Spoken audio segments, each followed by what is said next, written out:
Hello everybody, it's HiroTheJapaneseTrain, aka Matt here. And Master of the Lemons, aka Lemmy. And today we thought we'd break from the recent string of sort of gritty, dark characters that we've had before. Not that Hank is intrinsically dark, but we made him so. And I think that for the most recent episodes we've done, for whatever reason, halfway through the episode just got kind of dramatic and dark and a little cynical, which I like. And generally we do like doing that sort of episode. However, I think it's time for us to do someone a little bit more upbeat and cheerful. So we thought we'd lighten the mood a bit with characters that, honestly, Lemmy and I have not really devoted a lot of time into thinking about. This is Bill and Ben. Yeah, it's this. Bill and Ben are really hard to talk about for me because I just the reason there's so many dramatic, gritty ideas kind of thrown around on Character Gallery is because that's kind of what me and Matt do. Like, that's what we're interested in. We seek out the characters that we think we're going to get something like impressive out of. And yeah, with Bill and Ben, I mean, even if you look at the Island of Soda, People, History, and Railways, it's just, it says they were built in 1948, the clay pits were founded in 48, and that's the end of it. They were just there ever since. Yeah, and now they're just here on Edward's branch line and pull pranks on people, and that's it. And it's kind of like, there's no real drama or grit there, and that's kind of what we're interested in, right? Because I think we have this perhaps fallacious idea that an engine isn't really interesting or deep unless something kind of tragic or dramatic happens at some point in their life. And that's why I think that Bill and Ben are really going to challenge us to sort of, figure out more about the clay pits, what we can come up with, and really sort of suss out their relationship with each other and the island as a whole in ways that are reflective of the TV series while also building upon it, and the Railway series, of course. And I think that, I mean, we've just talked about them so little that, I've just never been a fan of Bill and Ben. I know they're fan favorites, but there's not a lot of depth to them, I think. And I think maybe we can, after this conversation, I'll be able to kind of see more depth, and there will be things that I can kind of glob onto and enjoy about them and like them as much as I do all the other characters. Because ultimately, I think I've given less time to Bill and Ben than anybody else in the show or the books. It's crazy how little I've thought about. Yeah, I'd be hard-pressed to find a character second to, Skiff that I've thought about less. Yeah, even Skiff, I think I've probably thought about more than Bill and Ben. Probably written more about Skiff. Yeah, yeah, honestly. Yeah, so I think that what'll really help orient this discussion is the history of Bill and Ben's siblings, Alfred and Judy. So Matt and I have looked into Bill and Ben a lot recently to prepare for this episode because we really weren't sure what we were going to talk about. And ultimately, and we found out some really interesting stuff about Alfred and Judy at the Port of Par, because we always kind of assumed they were built at the same time and that they were just built for the Port of Par and that was that. So Judy comes along in, 1937 is when she's built? 37 is when Judy is built. Alfred is built almost 20 years later in 53. Yeah, that's the weird thing, and that's what throws, I think, a lot of people off, is that these two engines were not built anywhere near the same time period. Judy came first, Alfred came 20 years later, which is just nuts. And so you have to wonder then, looking at that comparison, of course, Bill and Ben being so similar to these two had to have been built by the same manufacturer. You have to ask the question, where do Bill and Ben fit in there? I could see it as here, this is coming together, because I think what could happen is, so essentially it's Bill arrives earlier than, these two are so hard to talk about. Ben, Blil, Blen. I find myself getting frustrated because I don't like talking about them. I really... We'll carry on. It'll be okay. No, I'm not convinced that it will be. I think we need to find some new angle because I'm just not pleased with this. It's I just don't like them. What if I just don't like them? What if that's just something I have to accept? I've never had to accept that before. But what if I just don't like Bill and Ben? Let me pick up some of the pieces here. So, I think one thing that is fascinating about the history about the China Clay Company itself is there are other characters in the CGI series and whatnot, the model series even, that join this sphere, Northwestern and from the SEC itself. Timothy is one of those characters. I would like to say that Marion would be in the clay pits pre Bill and Ben, because I think as an American steam shovel during the First World War, probably she could have arrived sometime in the 20s after being delivered via the U.S. And so she would be there as a maternal figure by the time before Bill and Ben arrive. And then when Bill comes, I think it's interesting that they have a few years apart.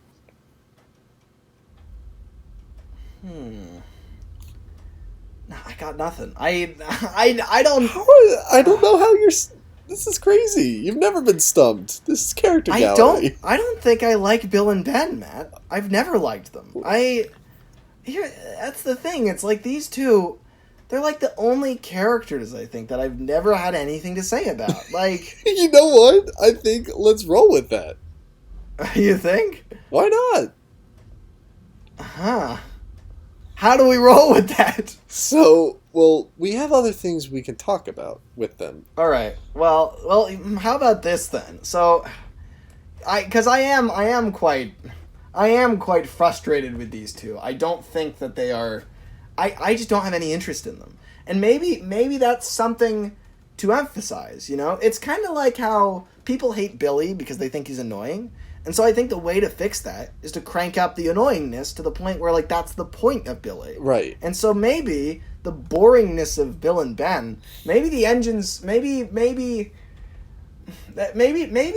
other engines on the island, the reason that they're so annoyed with them is mainly because they don't think that they have a serious side. They think that they're just totally sheltered. Right. And they're just so cheeky that they don't, you know, they can't really get through to them in any respect. Well, yeah, so let's focus on that, because I think that one of the things that defines Bill and Ben is just chronic boredom. And I think because every encounter we have with Bill and Ben is more about the other engines interacting with them than it is about Bill and Ben, unless it's like Buff or Bother. That's true, isn't it? It is. There's not much about them. And the few times we see Bill and Ben, like, kind of on their own, it's like heroes, and it's like, you know, they're just talking about how boring it is here when they're just, the two of them are here alone. Or they're just bickering. Yeah. Like, I think that, you know, the CGI series does a great job with Bill and Ben because, I think not because of Bill and Ben, but because they add Timothy to the mix. Yeah, they never have Bill and Ben alone, which is a good idea, because when they're alone... Right. Here's the thing. I think the reason that Bill and Ben are boring to me is because generally, you know, when the two of them are alone together, well, there's no difference between them. So it's like having just a character alone with themselves talking to themselves. And they just bicker. You know, it's not. You know, there's a difference between bickering that kind of leads to something in the story, but with Bill and Ben, it's mostly just bickering for the sake of bickering. Yeah, and they just bicker, and then it never goes anywhere, and it just repeats over and over again. There's never any development with these two. I never really see any of that. And so it's like, I think that's kind of, there's this general hopelessness that they'll never really kind of change their behavior. And that's why it's always great when they have someone to push around. And I think that's great that Timothy filled that role, because think about the engines that they're with. You know, for most of their working life at Brendam, they're surrounded by these really calm, quiet, collected, some of the coolest minds in the British Isles. Yeah. They've got Edward and Boko and Salty and just all so these characters. So when Thomas and Gordon come along, it's the funniest thing ever. Yeah, because they're just whenever you bring in a character that is just easily frustrated or just easily kind of annoyed, Bill and Ben are just so good at pushing buttons that it's just like it's fascinating to witness what happens, because it's like a power keg. Right. They're I almost wonder if, I mean, it's very good luck that Bill and Ben are kind of isolated on this little branch, in that they've got all of Edward's branch line in between the main line and them. because that means that it's very difficult for them to go and cause trouble. Yeah. They're kind of in the best possible place. It's kind of like if you've got a very mischievous teen, so you send them out to like live with their grandparents out on the farm and kind of like learn a lesson. Well, yeah, and new engines would come to the island and only hear of Bill and Ben for a long time before meeting them. I can imagine that. Like Thomas is showing a new engine around. It's like, oh, that's the junction for the Brenda branch. Watch out for Bill and Ben. And then the other engine's like, oh, why? What did they do? And Thomas just goes, It's so ominous. God, I could see that because when Bill and Ben when Gordon comes all the way down there, they just know what buttons to push, and they probably pick it up from Edward. They don't pick it up from Gordon. Bill and Ben are going to be flies on the wall to everything. Edward is talking to Boko about Gordon and his brothers and Scrap and stuff like that. So when Gordon comes down the branch, Bill and Ben are like, "Hey, let's mess with this guy." Yeah. I don't know, man. We can do Bill and Ben, then we never have to do them again. But that's what I worry about, Matt. I don't want to waste them if I'm not enjoying it. It's like, because what if I find the key to Bill and Ben like a year from now, and I'm like, oh my god, that's what makes them cool. I should have known. We'll add an addendum. I don't know. I've never felt this way about any other characters on Character Gallery. I've always had something to say about them. I really wonder what the core of this is. Why do I just find them so boring? I mean, I kind of do too. Yeah, but it's easier for you to say stuff about them, I think. Well, I'm just thinking of what we've seen with Bill and Ben, because I feel like every other episode has a lot of meaning to it, and I just feel Bill and Ben feel kind of meaningless. I think that is their meaning. How so? I think for once, they don't need to be overanalyzed. Ooh. I think for once, Bill and Ben are exactly what they look like. They're exactly what we think they are. How do you tell a story about that? They're just... Oh. I think you're right. That's the problem. Oh. I think... Here's the thing is... Are we just gonna upload this? Just me frustrated about Bill and Ben? We never come up with any ideas. It's just me venting about how you can't do anything with them. God.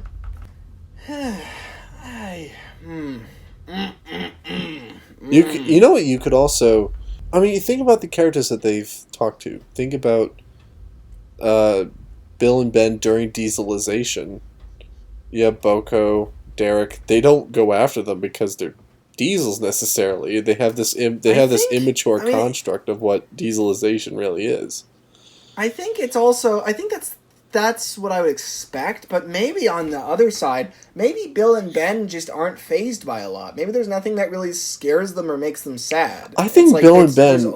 Right. I think... They only have two modes, which is annoyance and mischievousness. And so ultimately, it's like they're not, like when dieselization happens, I could see them marching over to the other railway and pulling pranks on them. Think about how they respond when a diesel comes to their yard and takes their trucks. They're not scared. They understand what's happening, but they're not like, they're worried he's going to magic them away. That's what they're worried about. They're worried about it for stupid reasons. Yeah. They're not worried about him replacing them. That's not what they're really worried about. So they don't have a grasp on what it really means, and I think that if that's the thing. I think they do, and they don't care.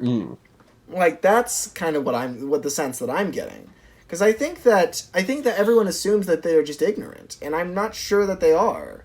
I think we're just assuming that because it's under, like, we're kind of operating under the assumption that no engine would ever act the way they do if they had a clear picture of the world. But maybe they do. Maybe Bill and Ben... I think the one thing about Bill and Ben, and I think that's why they are stumping us, is because they don't have vulnerabilities. They really don't. What are their weaknesses? Well, that's the thing. That's the thing about every other episode of Character Gallery, is that it's either been about a character's weaknesses or other engines' weaknesses, or something that they've gone through. Yeah, no, it's always about that. What have Bill and Ben gone through? What struggles have they had? Nothing. That's kind of and that's against the Sodor spirit too, because everyone who comes to Sodor is some sort of survivor. They come to Sodor because they're running away from something, but Bill and Ben come to Sodor because they were built in 1948 and arrived immediately after they were built. They went through nothing. That's the thing about Bill and Ben. They've also, the fact that they are owned by the China Clay Company, they're never fully within the fold of the Northwestern. They don't really fit into that culture. And I think that to many engines on the Northwestern, Bill and Ben are bugs for that reason. They're not really part of this communal suffering. So there's when Bill and Ben are involved, it's just, oh God, they're not really, I guess, okay, so maybe what we need to do is introduce a crisis. Okay. So what if the clay pits was shut down? We don't usually get into just hypotheticals. Usually when we we have precedent. I mean, what happened after Heroes? It was shut down. Yeah. Say the clay pits were shut down. You mean like closed? Yeah, totally. The company goes bankrupt. They don't need the engines anymore. Okay, I can work with this. This I can see. Also, the China Clay will dry up. It will run out. It's a finite good. resource. Say that the clay pits dry up. Say that there's no more clay. All the clay is gone. No clay. So and Bill and Ben get magicked away with the clay. Oh God. Lady descends from heaven, is like, your job is done here. They just pop out of existence. Edward's like, no. But then they only exist in Gordon's mind. God, no! That would actually be an amazing show. It's just Gordon with Bill and Ben tagging along in every thought he has. He's like, damn it, leave me alone! And Henry's like, Gordon, are you okay? No, I'm not! Bill and Ben can't agree on what train I should take. What? But I could honestly work with this. So let's introduce a crisis then, because I don't know if I do well outside of crisis. Right. So say that the clay dries up, and say that Bill and Ben now are going to be scrapped or sold or something, right? How do they respond to this situation? And what I also want to think about is, how does Edward respond? How does Boko respond? How does everyone on the railway respond when they know that Bill and Ben are in danger of being scrapped or sent away? I think Bill and Ben themselves would respond, I think, initially destructively. You know what I kind of like to think? Because here's the thing, we never see Bill and Ben really shaken. Not really. They've always kind of got the upper hand in a lot of ways. Wouldn't it be cool if everyone on the island is really worried about them? Like, oh my God, they're going to be scrapped. And Edward's like, And they're not worried about themselves. Yeah, they're just kind of like, they're just kind of like, well, Ben, looks like we're in trouble. And Bill's just like, yeah, well, seems so. That would be great. Like, imagine a scene where it's like an indignation meeting has been held. Edward's around the turntable begging the other engines to stop fighting, and for once we need to save Bill and Ben. Yeah. It's super intense. And Bill and Ben are just outside the shed. Yeah. They're like filling up at the water tower. They just roll casually into the sheds. There's like tons of engines here, all fighting about the best way to kind of help them. And Bill and Ben just roll right into the party. And they're like the last ones to arrive, and Edward's like, "Where have you two been? We've been trying to They're the last ones to arrive. Like, Ben's paint is like skinned off on one side because they decided to go through the tunnels too fast. God damn it! I don't know. But I think it would be more like they arrive almost near the end of the meeting, and they've just been taking their sweet time. And Bill and Ben arrive, and Edward's just like, "Where have you two been? We need to." We've been worried sick about you. And Bill and Ben are just like, "Well, you needn't be. We've got this covered, Edward." And Edward just kind of cocks an eyebrow. Like, why does that conjure the thought of like the China Clay manager like tied up with a duct tape over his mouth? God damn it, it does though. But I feel like this is how they would deal with this situation though. Everyone in the sheds would be like, what? This is so bizarre. They're like the penguins of Madagascar. Yes, that's what they should be. That's what they are. That's what it is, because it's like Bill and Ben, I could so see them, everyone on the island is worried about what's going to happen to them but them, because they've got this covered. Ben analysis. And because we usually see them just playing pranks, right? Like their jokes don't have to be deep. They don't have to be meaningful. Usually they're just being cheeky and that's that. However, in this situation, I think that they can use those tactics, those skills of being able to play excellent pranks on people and get the better of people. They can use them to save their own lives. And they do that here. Like, they actually can engineer a situation on the island. They're manipulative, too. Like, they get their... in Bill or Ben, there's precedent for this, is that, like, I forget who it is I think Bill was not supposed to be painted blue. He goes in, and he's like... Yeah. You know... Yeah, exactly. He's able to, like... Yeah, with his silver tongue, he gets himself painted blue. Yeah, and it's like, I think that they could engineer a series of situations on the island that eventually gets them, like, bought by the cement company or something. Like, they figure out how to find themselves a new home and convince, like, I'm just imagining they target, like, all the board of directors of the cement company. And they essentially, like, they round them up. Yeah, they, like, stall one of their trains at a certain time. That'd be so funny if, like, the gentleman of the railway board, all these directors are going to, like, this conglomerate meeting, and, like, Gordon's pulling the train. Bill and Ben stop at either end on the main line. Yeah, oh my god. I think maybe what would happen, this is what I like. In the meeting, Gordon's being a jerk, and he's just like, "Oh, well, good riddance if you ask me. I mean, what use are they to anyone?" And he doesn't mean it, but, like, he's saying that, right? So it gives precedent to then kind of screw him over later. Because what happens is Bill and Ben make a plan. And so essentially Gordon one day is taking a train full of important, the board of directors of the cement works, all these important people. And then maybe Bill knocks over the water tower or something at Bakerstown, so Gordon can't fill up. And he's like, "I guess I'll have to go without it." Something like that, right? And then Ben's on the other side of the island with with the points diverted or something. And there's, like, this whole complicated situation. And eventually it transpires with Gordon ending up stalled on the main line with no water. And, and this whole train of important people desperately need to get to Tidmouth, but there's no one to pull them. And that's when Bill and Ben slink alongside, and they're like, "We can take your train if you want." They have brake vans. Yeah, and it's like, and ultimately that, I'm thinking more like Gordon gets taken off the train, and then they get on either end and push and pull the train all the way to the big station. Yeah. And then the board of directors is like, "Oh my god, these engines are amazing. Who owns you?" And they're like, "Oh, wait, oh." Like, they don't see it, but Ben is like the jet engine. God damn it. Like, it's like, yeah, like Bill and Ben are not at all strong enough to take the express to the station. But they go at express speed. Yeah, like, because, like, Bill just steals the jet engine and just rockets across the island, and they don't realize it. They just think they're really strong, awesome engines, and they're like, "Wow." And so, wouldn't it be great if they pull into the station, right? Bill quickly hides the jet engine, and then he pushes it into a siding. You just hear a loud crash. Yeah, Duck is just in the goods yard, like, "Damn it!" and so then the board of directors comes out onto the platform and addresses Bill and Ben, and they're like, "Wow, I can't believe you got us here in record time. Who owns you two?" And I imagine that, like, kind of, like, the world's smallest violin begins to play, and Bill and Ben kind of start, like, fake crying, and they're like, "Oh, it's so sad. No one owns us now." I could see that, like, Bill is using his silver tongue, and Ben is just crying, fake crying the entire time.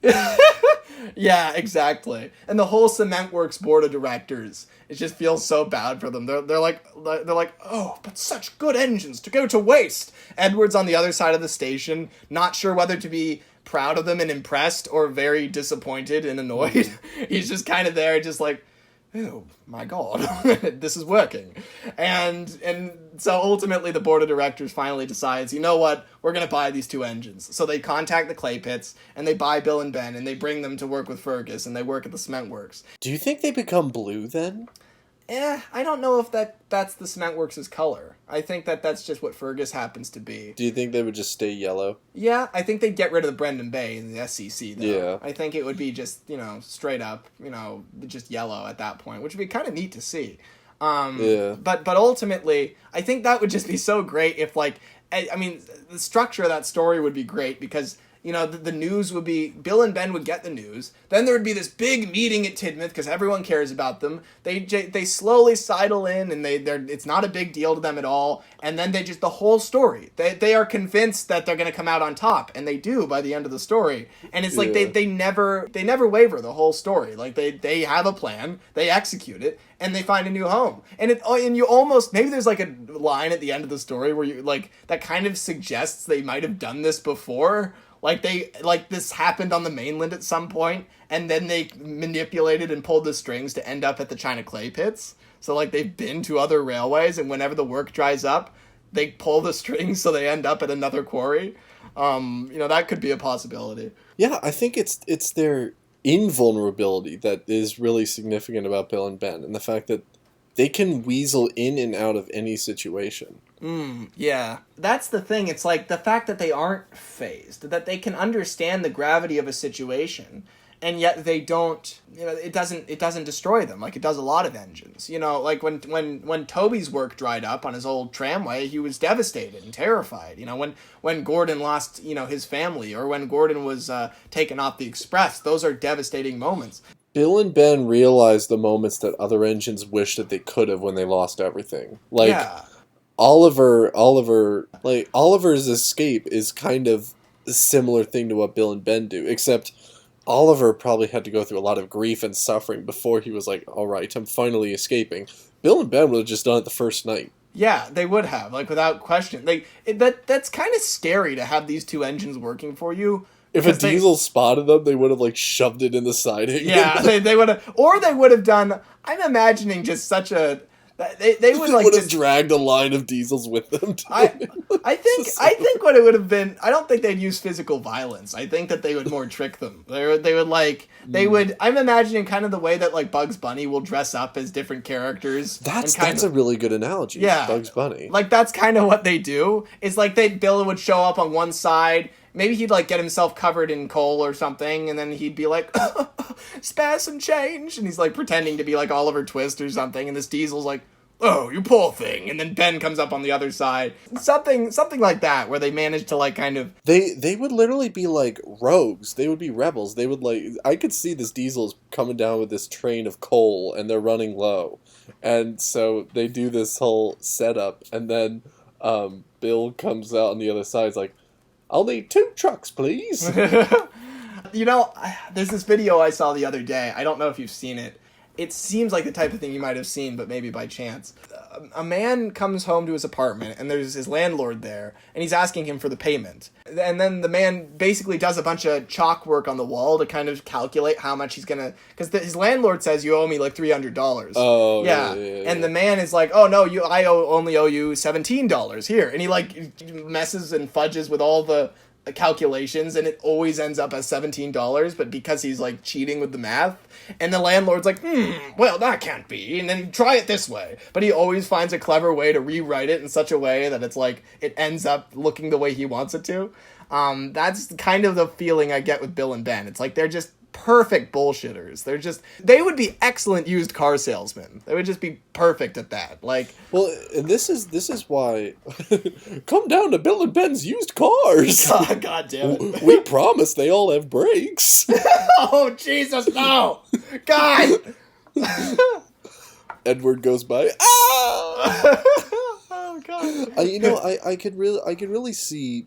I think that's one of the great things about Bill and Ben is, again, it's this unflinchingness when they need it, and when they don't need it. I think Bill and Ben are always kind of prepared to go into war. It's like, but in the sense that in the very cartoony type of war, where it's like you do realize this means war. It's that sort of thing where it's like they're the road runner.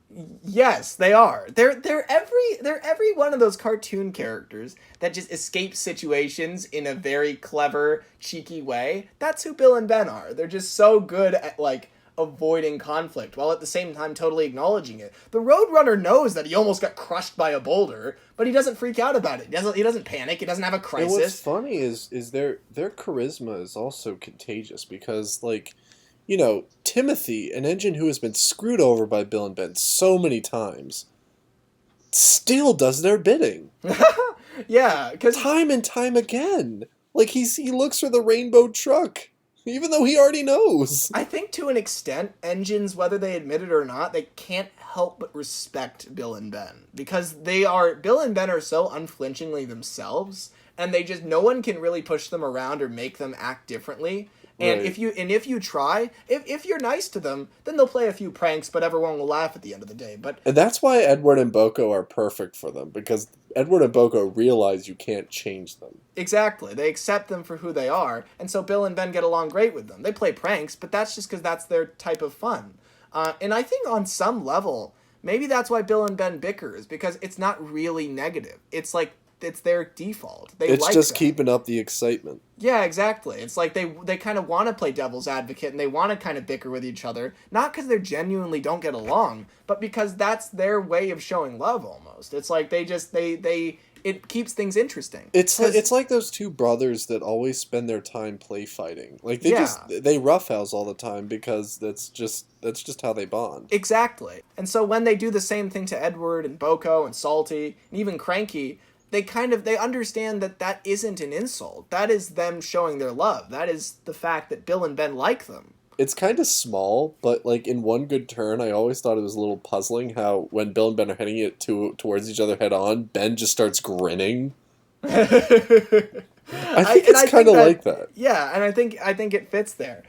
That's oh, wow. Okay, so I like this now. You rescued it, but only just. My God, in the nick of time. I was about to hate Bill and Ben.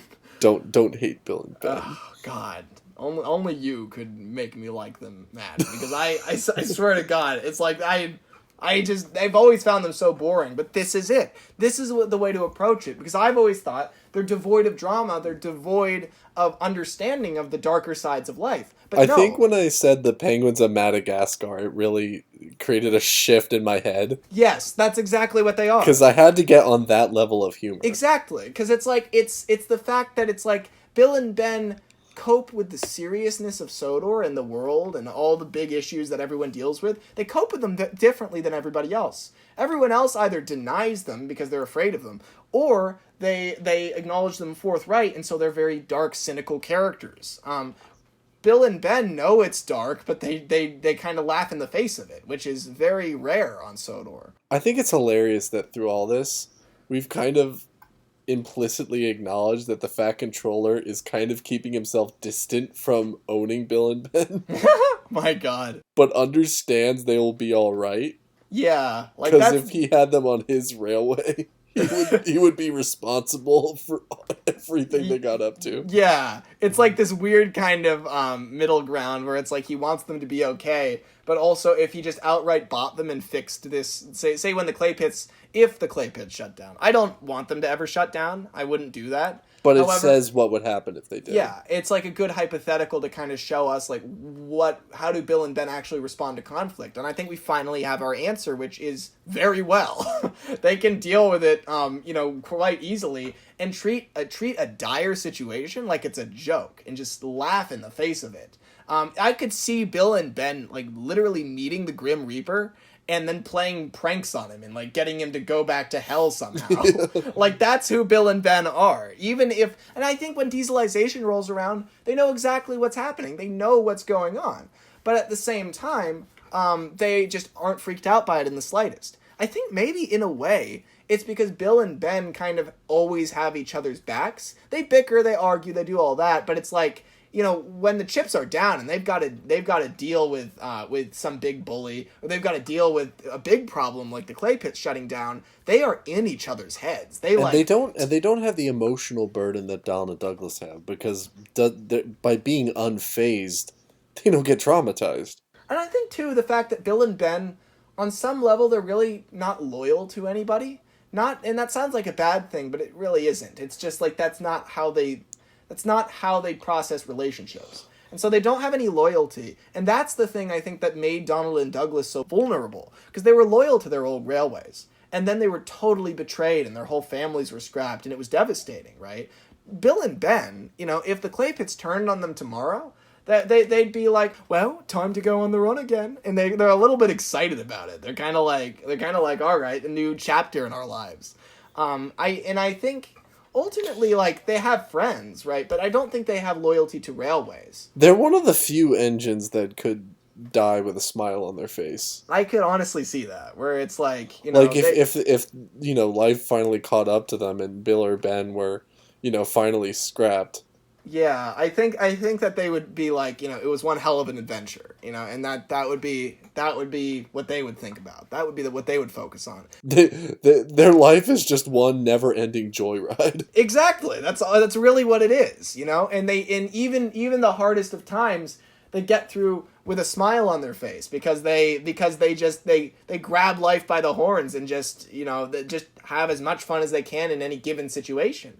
And the thing is, life is so much less scary when you just laugh at every struggle that comes your way. And, I think that you made a very good point that engines like Toby would be very envious of a life like that because... Yeah, really. Without any strings attached, without anything to tie you down, like, it's such a great life, even if on the edge. This is the key to Bill and Ben, I think, at least for me enjoying them, is that I think they're, like, fearless, Like, they really, we kind of look at them, I think we tend to look at them like these little kids that just are, are on the playground and they really don't know all that much about the world. And that's the bias of all the other engines around them talking. The bias that says they're just bugs. Yeah, when in reality, Bill and Ben have got it down pat. They know what the world is like. They know that their clay pits could shut down. They know that scrap is a thing. They know that all of these things can happen, but they're just prepared for them, and it's like they don't fixate on them. They're just like, in the moment, let's have fun. And if we can't have fun, all right, pull out the big guns and get us to another railway. But once that happens, the fun begins again, and it's like that's always their focus. They don't take anything seriously, and that makes their lives a lot easier than everybody else's, which is awesome. James's first response to Boko was suspicion and disgust. Bill and Ben's, their response to Boko was, let's see how far we can push this guy. Yeah, exactly. They ran towards him. James ran away from him. And that's, like, the fascinating thing. Bill and Ben run toward danger because it could be exciting, because it could be fun. And because, above all else, think about Bill and Ben, they're daring. They want to go and live their lives and do things. And fear isolates you. Fear forces you to stay inside and not confront the world. Bill and Ben, that would be their worst life. And, like, any given day, they would just storm the steamworks when Victor's, like, there. And they would just, like, they would do what the Diesels did in Day of the Diesels, just... for the hell of it. Yeah, and throw a party too. Imagine that. Imagine Bill and Ben throwing a party in the steamworks, and then like they bring everyone in. There are like strobe lights. There's some engines that from the mainland that no one knows. Kevin is mouth duct taped in the closet, and then Victor comes home and he's just like, what is going on here? And Bill and Ben are just like, cheese it, and they run out the door. Everyone scatters. Scarloey is there for some reason. God damn it, he's not like on a flat bed, and he's like, this wasn't as fun as I thought it would be. And they've literally, like, the Flying Scotsman is there, City of Truro. Just imagine that, Bill and Ben's amazing, huge, just, bashes, that, like, I could just so see them throwing amazing parties. Bash and Dash are, like, off the rails in the corner. Oh my god. That's perfect. Still having a blast. Ferdinand's trying to get the breakdown crane, but he can't get back there because it's, like, an awkward corner. Oh my god. Gordon's there, and Victor would come into the building, and he'd be like, wait, Gordon? And Gordon would be like, I got lost. I'm not here on purpose. I'm not supposed to be here. God damn it. I'll see myself out. Just imagine that, though. The Steamworks would be the perfect place to throw a party like that. Like, there's so much space. Everyone could just have the time of their lives, and Bill and Ben would be like up on the engine lift crane thing that's kind of swinging around the whole works. Or maybe they like attach a disco ball to that, and that will just kind of move around the whole room. Oh, that would be perfect. Yeah, this is I think. No, I quite like Bill and Ben now. Good. I'm glad that I have helped you like Bill and Ben. Yes. Well, it's because it's the Penguins of Madagascar thing. That is really the thing that invoked this. Because that is exactly the same kind of genre and tone of comedy that they are. This whole framework for Bill and Ben does imply that they can move around the island a lot more freely than perhaps would be realistic. I'm okay with that because I think that fits them as characters, is that they would constantly be coming up with very clever, cheeky excuses for how to get off of Edward's branch line.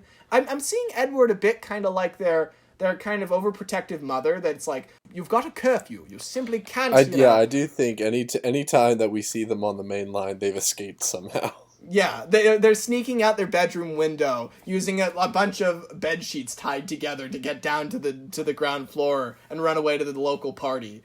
And then Edward comes up to their room and he's like, "What are you two? Oh no, Boko!" And then the two of them have to kind of drive around town tracking them down. That's really what it is. Yeah. Is what that dynamic is. It's essentially, they've kind of got to they've got to sneak out, and they're very good at it too. Wouldn't it be shocking to find out? Like, imagine, because the way the Brendan Peninsula is designed, you've got Edward's branch line that sweeps down along the eastern side of it, and then wraps back up with the Soto China Clay line. What if Edward finally journeyed to the clay pits and found out that they've built this ragtag line along the western coast that converges at Wellsworth Station somewhere? There's like bushes covering up the entrance. The reason that Alfred and Judy were built is because they're these tiny locomotives that can fit under the tightest tunnels and the smallest corners and stuff, only that they could fit under. They'd have a honeycomb of lines that Edward couldn't get to if they needed to run away from him. Yeah, they totally could do that. I imagine that down in the mines, they've got a little area with a turntable and just like kind of a... Like that's kind of their little secret clubhouse. And so it's like Edward can't get down there. You can hear, like, they're down there snickering to each other. You can hear And you can hear Edward shouting down, just like, "You two come out here right now! What did you do to the mayor?" And then Bill and Ben are just like, "We're not coming up, Edward. We're having a special meeting in our secret clubhouse." And Fergus would come by with his funnel removed. Oh God. "I'll handle this." Edward, yeah, exactly. Edward would have to go to the cement works, be like, "Fergus, I hate to ask this of you." "Take off your funnel." Fergus is just like, "If that's what's necessary, that's what I'll do, Edward." And he's like, takes it off with way too easily. It's removed by workmen. Like this has happened before. Like he's designed for this. And then he goes down there, and Bill and Ben are like, "Oh no, it's Fergus, cheese it!" And they like just get out of there, and he has to chase them around in the little kind of the kind of Scooby-Doo way. Yes, the Scooby-Doo way. That's the theme of this. I think Bill and Ben, to do them right, they need to be cartoony in nature, and that's really, I think, the missing piece. That's really what I needed in order to really enjoy them. And God, I actually like Bill and Ben now. I haven't for like pretty much my whole life. I've had no interest in these two, and that has changed today. It once again showing the incredible healing power of character gallery. Right. But anyway, so I think we've said more than enough about these two. I think that it's definitely changed the way that I think about them, and I think that we've come up with a lot of great ideas that could make them just very, very interesting and kind of utilize elements of them that we're all familiar with, but that could really be taken to their logical extent. Bill and Ben throughout the series have always said more about the engines around them than themselves, and I'm really happy that we actually isolated them and were able to dive into what makes them so great, and also what made them really frustrating.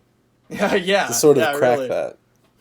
Yeah, exactly. I mean, it's just the fact that I always approach these characters with drama in mind. It's like what kind of thing, what really shakes them to their core is kind of, what is their greatest weakness? It's like in the first episode where we had all those characteristics, and one of them was, what is their greatest flaw? And it's like, that's kind of what I think of first, is what are their weaknesses? And Bill and Ben don't really have any. That's kind of what makes them awesome, is that they laugh in the face of any weakness. And so they're not really afraid of being weak at times. They just they just focus on their strengths. The reason that they've been frustrating is because Bill and Ben don't fit into our usual character gallery shtick. Yeah, they break the mold, which I think is perfect. It's like they have caused ultimate mischief on our show. Yes. Like there's nothing more perfect than that. I'm very pleased with this conversation. I think that it has changed the way I look at Bill and Ben for sure. I think that yeah, and I think that's an excellent way to cap it off. Is that they are the penguins of Madagascar. They are the Bugs Bunny. They are the immortal cartoon character of Thomas, and I think Exactly. that's what makes them great. Yeah, precisely. All right. Well, without further ado, I've been Master of the Lemons, aka Lemmy, And I'm here, the Japanese train, aka Matt. and thanks for watching, everyone. Thank you.